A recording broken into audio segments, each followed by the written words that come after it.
Assalamu alaikum. This is Fahad Aziz, founder Sophist Academy and news editor GVS. आज हम बात करेंगे FIA act के बारे में. This will be useful for assistant director और any other post of FIA. तो let's look into FIA act 1974. Federal investigation agency यानी फुल फॉर्म इसका है ये. और FIA का ये एक्ट 1974 में आया. अच्छा, अब इसके अंदर एक शेड्यूल है और बाकी 10 इसके आर्टिकल्स हैं. ठीक है, 10 आर्टिकल्स बड़े सिंपल इजी हैं. अगर आप इसको मेमोराइज़ भी करना चाहें तो इजीली हो सकता है. तो सबसे पहले तो इसको लिस्ट डाउन करते हैं कि कौन सी इसकी मेन सेक्शंस हैं. और पहला इसका ऑफ कोर्स टाइटल होता है हर आपके किसी भी एक्ट के अंदर, किसी भी कानून के अंदर. तो ये इसका शॉर्ट टाइटल है. फर्स्ट जो उसका सेक्शन है वो शॉर्ट टाइटल के बारे में है. उसके बाद ये एक्सटेंट के बारे में यानी जुरिस्डिक्शन क्या होगी इसकी.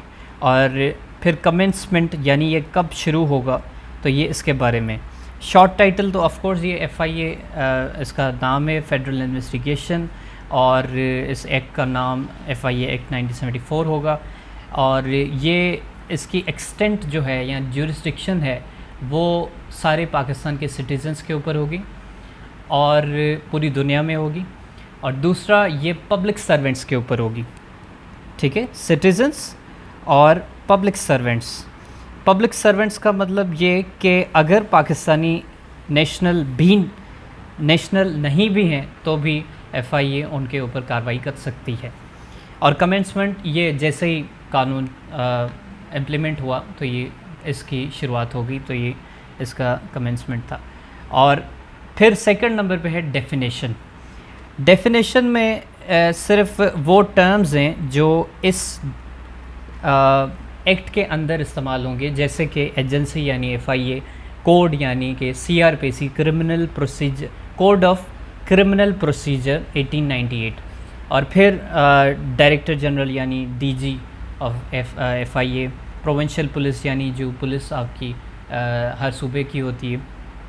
और पब्लिक सर्वेंट जो section 21 of the Pakistan penal code के अंदर जो डेफिनेशन उनकी दी गई है उस मुताबिक वो पब्लिक सर्वेंट होंगे. फिर स्पेशल पुलिस जो कि पाकिस्तान स्पेशल पुलिस इस्टेब्लिशमेंट के अंदर बन गई थी, जो कि ख़त्म हो गई. और स्पेसिफाइड पर्सन जो कि आर्टिकल 3 ऑफ स्पेशल पुलिस के अंदर बताए गए हैं. और फाइनली 8 रूल्स जो इस सेक्शन के यानी कि इस एक्ट के अंदर होंगे. तो ये डेफिनेशन है कि आप जब इसको पढ़ते हैं एक्ट को तो इस डेफिनेशन के थ्रू आपको बैकग्राउंड उसका पता चलता है कि पीछे इसका बैकग्राउंड क्या है. तो फिर है सेक्शन 3. सेक्शन 3 के अंदर आपके कॉन्स्टिट्यूशन ऑफ एजेंसी आता है. कॉन्स्टिट्यूशन ऑफ एजेंसी का मतलब कि कैसे ये एजेंसी बनी है. ठीक है, क्रिएशन भी आप बोल सकते हैं, कॉन्स्टिट्यूट करना वो बोल सकते हैं. तो ये एजेंसी जो है ये फेडरल गवर्नमेंट ने बनाई है.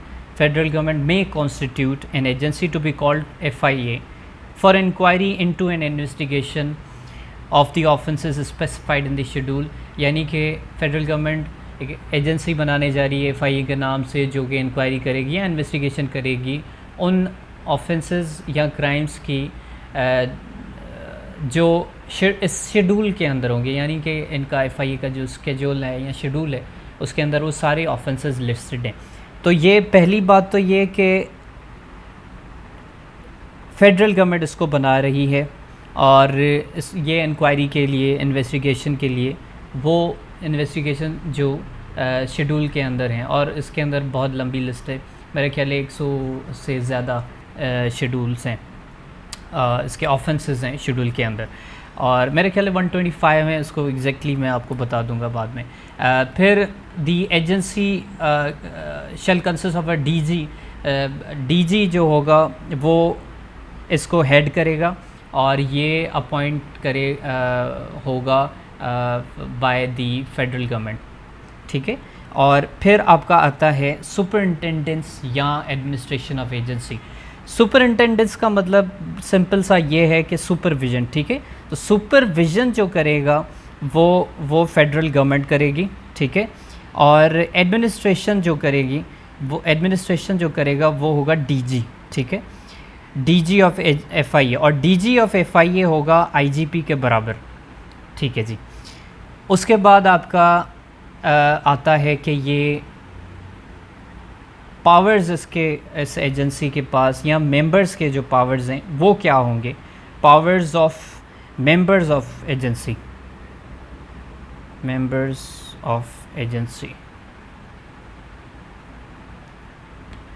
तो पहला तो ये कि सर्च करना या अरेस्ट करना या प्रॉपर्टी को सीज़ करना, ये सारे जो पावर्स जो पुलिस को दिए गए हैं, और इसके अलावा भी बहुत सारे और पावर्स हैं, वो सारे पुलिस के पावर्स एफआईए के मेंबर्स उनको अप्लाई कर सकती, यूज़ कर सकती हैं उन पावर्स को।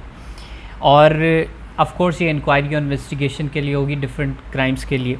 और ये जो पावर्स हैं, फॉर एग्जांपल अरेस्ट करना विदाउट वारंट, ये सिर्फ सब इंस्पेक्टर कर सकता है, ठीक है। यानी कि पहला तो ये कि सब सेक्शन ये कि पुलिस जो है, पुलिस के पावर्स के बराबर होंगे पावर्स इनके। दूसरा ये कि सब इंस्पेक्टर जो है वो करेगा, एफआईए का सब इंस्पेक्टर बराबर होता है station incharge officer of a police station, officer incharge यानी कि एसएचओ, ठीक है। एसएचओ के बराबर के पावर्स होंगे सब इंस्पेक्टर के बाद, जो कि विच इज़ अमेजिंग। यानी ये 14 ग्रेड का मेरे ख्याल एफआईए का सब इंस्पेक्टर होता है। और फिर तीसरी चीज़ ये कि जो डीजी है वो पावर्स इसको दे सकता है विदाउट अरेस्ट, विदाउट वारंट के पावर्स दे सकता है। अदरवाइज़ वो सब इंस्पेक्टर भी अरेस्ट विदाउट वारंट नहीं कर सकता। हाँ, वारंट हो तो फिर अरेस्ट वो कर सकता है। ये नंबर 3 के अंदर है, अरेस्ट विदाउट वारंट।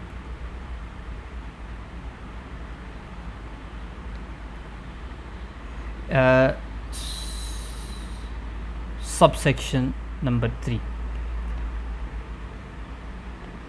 ओके जी।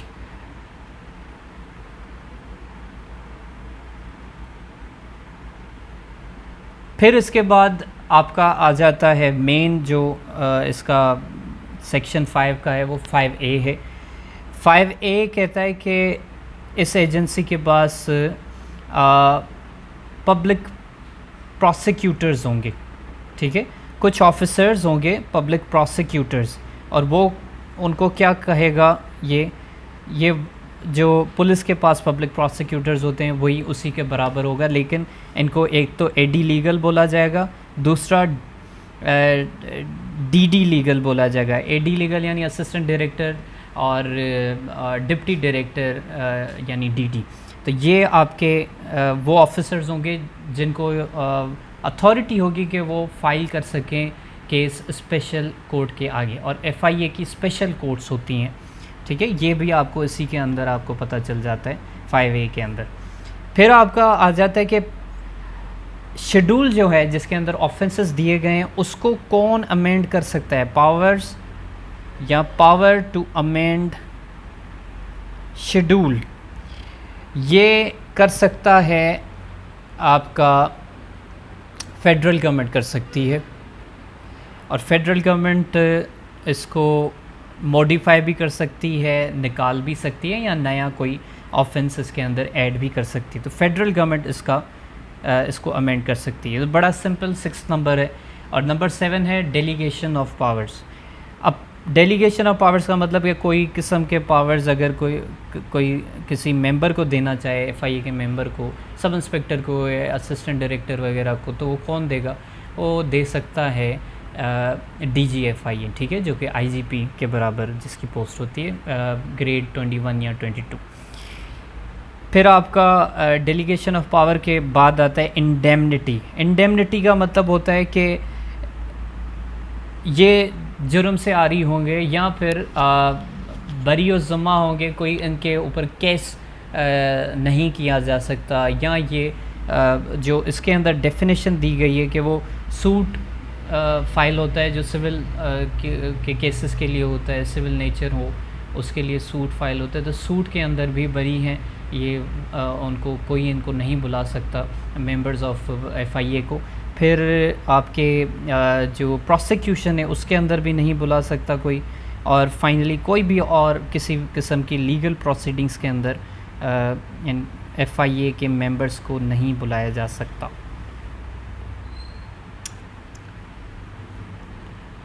अदर लीगल प्रोसीडिंग्स, ठीक है जी। और फाइनली आपका आ जाता है 9 पावर टू मेक रूल्स। अब कौन बना सकता है rules? Make rules federal government बना सकती है ऑफ कोर्स, क्योंकि वो इंटेंडेंस भी करती है, सुपरवाइज भी करती है, और इस एजेंसी को बनाने वाली भी फेडरल गवर्नमेंट है, तो यही ऑफ कोर्स आपके रूल्स बनाएगी। लेकिन ये कौन से रूल्स बनाएगी, ये इन्होंने सेक्शंस दिए हुए हैं, सब सेक्शंस दिए हुए हैं कि एक तो ये कि DG के पावर्स या टर्म्स एंड कंडीशंस क्या होंगे, ठीक है जी। DG के पावर्स आपके आ जाते हैं। उसके बाद आपके आते हैं कि मेंबर्स के पावर्स, ठीक है। और उसके बाद आपके आते हैं असिस्टेंस जो मिलेगी पुलिस की तरफ से FIA को, वो किस नेचर की होगी, कितनी हद तक होगी, किस तरह की होगी। तो ये असिस्टेंस फ्रॉम पुलिस जो है ये भी इसमें शामिल है, और इसके हवाले से पावर फेडरल गवर्नमेंट बनाएगी। और फाइनली जो है रिवॉर्ड्स किस तरह के दिए जाएंगे, ये रिवॉर्ड्स DG जो है वो कर सकता है, इसको तयन उसका कर सकता है। और DG जो है किस तरीके से करेगा, वो करेगा IGP के पास जो पावर्स हैं पुलिस एक्ट के तहत, जो 1861 में आया था, वही हमारे पास भी चलता आ रहा है। तो लेकिन वो अपडेट भी हुआ 2002 पुलिस ऑर्डर के तहत। तो वो आपका आता है, उसके अंदर जो रिवॉर्ड्स दिए जाते हैं मेंबर्स को, वो DG दे सकता है उसी किस्म के रिवॉर्ड्स। और फाइनली आपका जो लास्ट सेक्शन है वो है रिपील। रिपील का मतलब होता है कि वो कौन से कानून हैं जो इस कानून के आने के बाद ख़त्म हो जाएंगे। ये अक्सर कानून में होता है, क्योंकि पुरानी चीज़ के ऊपर नई चीज़ बनाई जाती है। तो ऐसा होता है जैसे कि 1974 से पहले स्पेशल पुलिस होती थी जो कि इस तरह के क्राइम्स इन्वेस्टिगेट करती थी जो आज FIA कर रही है, ठीक है। इसके अंदर आपके रिपील के अंदर 2 कानून हैं। एक तो ये कि स्पेशल पुलिस का जो कानून है वो उसको ख़त्म कर रहा है, और उसका पूरा नाम भी मैं यहाँ पे लिख देता हूँ, पाकिस्तान स्पेशल पुलिस एस्टेब्लिशमेंट 1948, ठीक है। और special police and provincial police का जो ऑर्डर है वो भी इसके अंदर रिपील हो रहा है। Special police and provincial police amalgamation order, ये एक